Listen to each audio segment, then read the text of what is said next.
Welcome to this video series on the chameleon Slav, also known as the Chebanenko Slav. And the purpose of this video is to just kind of show you how to best make use of this video series if you're interested in playing the chameleon Slav, or otherwise known as the Chebanenko Slav. And real quickly, I'll show you what the Chebanenko Slav is if you're not familiar with it. Basically, the characteristic move of the Chebanenko Slav is playing a6 in this position right here. And I'm not going to go into any description or explanation of this move here. It will be contained in the video series. But this is a very good choice for improving club players, especially adult players, as it's in a very understanding-based opening, rather than having to try to memorize all kinds of lines. And my goal with this video series is to try to focus on understanding the Chebanenko Slav. I'm using it myself as I learn the Chebanenko Slav.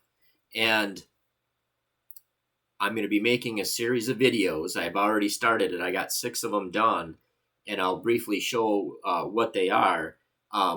But I wanted to try to organize these videos so as the list of videos in this playlist grows, it can be easily accessible. And I want to just try to explain how I would approach this video series if I was just starting the Slav from scratch.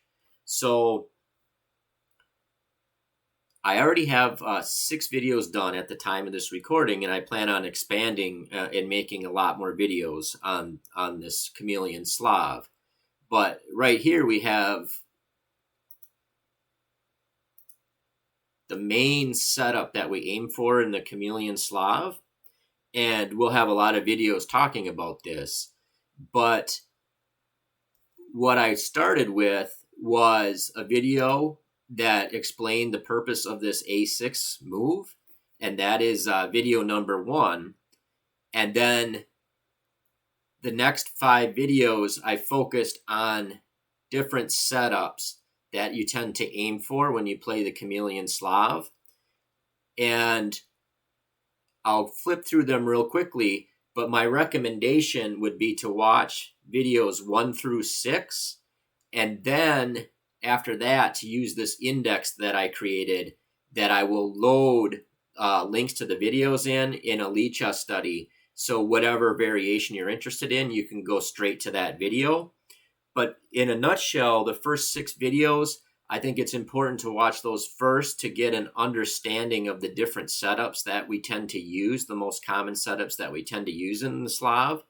This would be this would be kind of like our main setup here. Another alternative setup is this position here. I won't describe any of these because these are in videos 1 through 6. We cover this setup, and this setup. And real succinctly, the idea of these last 4 setups, other than this main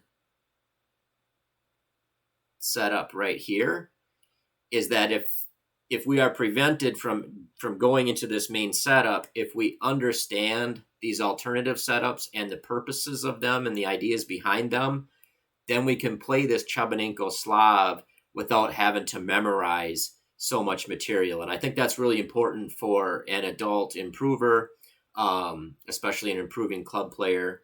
And this Chebanenko Slav, I think, is an excellent fit if you would play other systems that have this restraint structure that we see on the board. So if you're a London system player as white or a Kali player as white, if you play either the Scandinavian defense against e4 as black or the Caro-Kann against e4 as black, you can get these kind of structures. And so my idea is I'm going to explore this chameleon Slav in quite a bit of depth. And when I get done doing that, I will probably at that point focus on the Scandinavian and do a similar video series. And then finally focus on the London, because I play the London and the Scandinavian. So after you've watched the first 6 videos, I think the way to go at that point would be to go to this Lichess study that I have created, where I have an index to all these videos, and I will put this in my playlist. If you go into any of the videos, and I'll have a link to this on my main YouTube channel page as well, but I'll have a section down here where it says, here's an index for this playlist. And if you click on this link, it will bring you to a Lichess study. And I'm trying to organize this so that you can easily find videos that are related to the variations that you are interested in learning about. And I did this a couple of different ways. One way is I just have chapter 2, which says unfiltered index. And I put a little warning that this will become bloated over time. But the idea is you can just, click through the moves. And let's say they played move E3. And that I have a video on it. So you would just click on this video link and it will take you to the YouTube video on that. The Pro is a friend. Now that's going to get, you can see, like I've only done 6 videos at this point, and it's, you can see it'll start to get kind of clogged up and cluttered. So in the first chapter, what I did is I am going to make reference to different chapters in this Lichess study. So you can click through to see, what you want to look at. And this is kind of entering the main tabia here.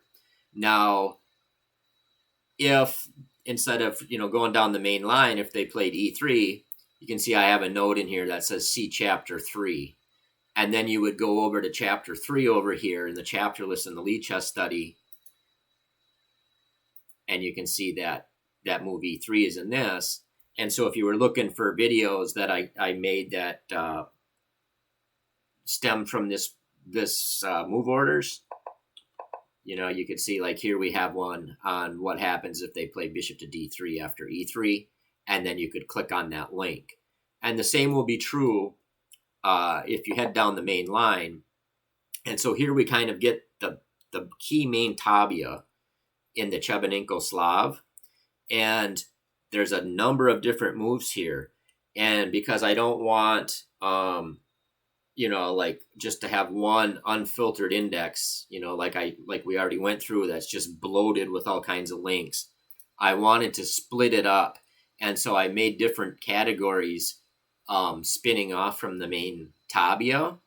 And basically, you can just go to go to whatever section you're interested in and look for links. So let's say you were interested in that move.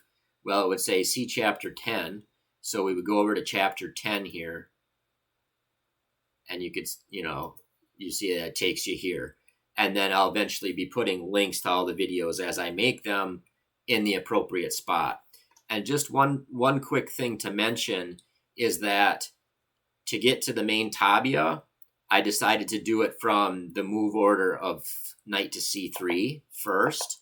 So if you want to get to this main tabia, do it through this knight to c3 move order. And then we will arrive at this main tabia where there is a lot of branching points. So you would do that from chapter 1 here. And I put a little notation to that in this study so that you're aware of that as you go through it. But you see all the different possibilities we have at this. And my idea is to explore these possibilities over, as time goes on, and to try to focus on understanding and key ideas within these variations that arrive from these different move orders. So anyway, that's just a real quick kind of overview. I will have a link to this Lichess study in all of the Understanding the Chebanenko Slav series videos. And I'll also have a link to it on the main page of my YouTube channel. So I hope this series is helpful.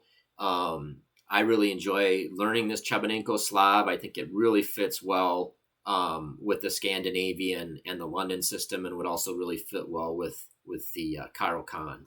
So anyway, I hope you enjoy the series and get some value from it. Thank you very much.